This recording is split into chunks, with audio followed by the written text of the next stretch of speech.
So the next few weeks are going to be nothing but, well, let's say football, because that's the proper word for it, isn't it? Perfect timing, though, for the World Cup is a major tournament gets underway in Minnetonka. It is the Tonka Splash, the 20th annual tournament here for Tonka Splash. What, more than 600 teams, 90 clubs, 9,100 plus players, more than 1,000 games going on in Minnetonka. So let's bring in Noel Quinn, the executive director of the Tonka United Soccer Association.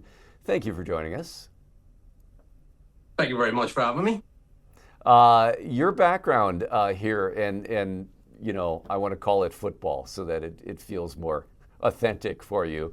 Your background, did I hear this right? You are originally from Ireland? Yeah, that's correct. I ended up in Minnesota. I went to school at St. John's University and met a lovely wife, and I've been here ever since. Well, that tends to happen, doesn't it? There's a reason to Yes. stay. Tell us about Tonka Splash, its history, and how it's grown and what it encompasses now.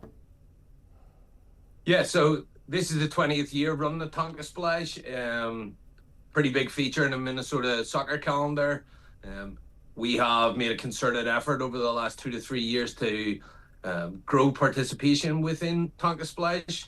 Probably our average attendance over the years has been about 300 teams, and we've doubled that in the last 3 years. That means that we have 14 sites that run all the way from St. Bonifacius out in the west side all the way into Neiman Park in Minneapolis, and the other 12 sites sort of chunk all the way through. And like you said, there's 1,000 games, 9,000 players, probably about 5,000 referees, and Wow. it's a huge undertaking. And this just going from today through Sunday, right? So all of those players, all those teams, all those matches over the course of 3 days. That's correct. Kicks off today around 5 o'clock and probably ends on Sunday around 5 o'clock. So it's 48 hours of chock-a-block soccer. That's a lot to get in. How do you manage to get all those teams and all those matches done in that amount of time? Well, I think that we have within those 14 sites, I think we have over 100 fields, and there's probably only a minimal gap, or pretty much every soccer field is full back to back to back from 5 o'clock today all the way through 5 o'clock on Saturday. Obviously, scheduling is a massive undertaking, and we hope for good weather. Last year, we only got about 40% of our games completed because it rained so hard, but it looks beautiful this weekend. So It certainly does. Well, let's talk about it. With the growth of this event over 2 decades. How does that parallel the growth that you've seen in the game overall across the U.S.? Obviously, Major League Soccer is fairly young in the U.S., but growing a lot. I mean, how much has this sport grown at all age levels? Oh, I mean, the growth is huge from when I started coaching soccer here probably 22 years ago. I think that Tonka United itself has grown by at least 50% in that time. And we see within Minnesota, within the Twin Cities, we have around 50 to 60 soccer clubs. We have a league that has 1,500 teams in it.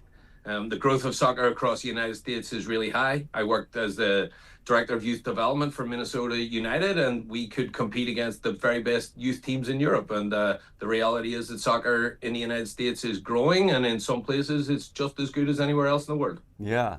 Well, let's talk about soccer overall then, or football, around the world and the World Cup. I mean, this is the World Cup, you know, is inarguably the largest sporting event in the world. You know, how do you explain to Americans what this sport is like around the rest of the world? I mean, I think that soccer is really a game that you live. It kind of touches every part of your life. My best memories in soccer are all the way back to 1990 World Cup, and that was the first time Ireland ever qualified, going through 1994 World Cup when Ireland beat Italy at the Giant Stadium. Those are not only memories, but they're kind of like integral parts of my life. And I think that maybe when I first started working in soccer here, that wasn't the same for the American guys, but all our younger guys, like they're football crazy, and these guys are going to be creating memories with this World Cup.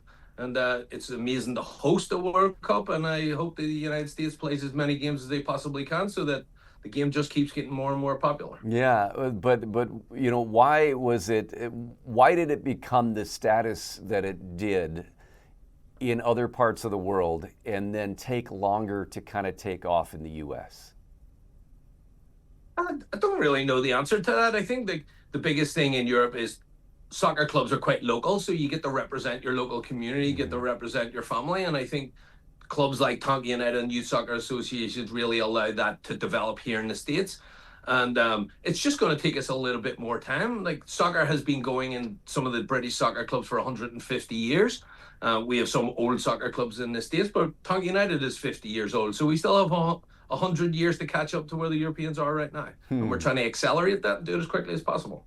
For those who've not been to a professional soccer game, either in the U.S. or outside of the U.S., they are lively affairs, especially outside the U.S., across Europe and across the United Kingdom. How do you describe that atmosphere when you go to a game, say, in the U.K. or I was in Spain last fall, in Madrid, or somewhere like that, where it's hard to comprehend what that atmosphere is like until you're in it.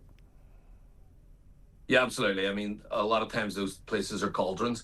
And I think really the biggest difference between European soccer and American football is the fact that the fans are there and they have an active participatory role in actually trying to win the game, whether that's to be loud or to be intimidating or to will the ball into the goal.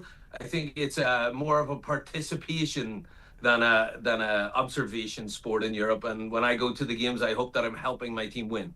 Well, and you hear that too with the various chants that might emanate from the stadiums, don't you? Oh, for sure. I mean, the chants are one of the most fun things about going to the games, and they take, whether it's a catchy pop tune, and change it to the names of the players on the field, and I still sort of sing those songs to my own kids.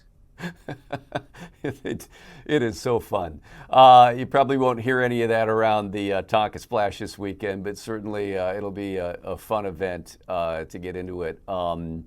It looks like it's going to be great. I guess, of how many local teams, Minnesota teams, are in this versus teams from other states?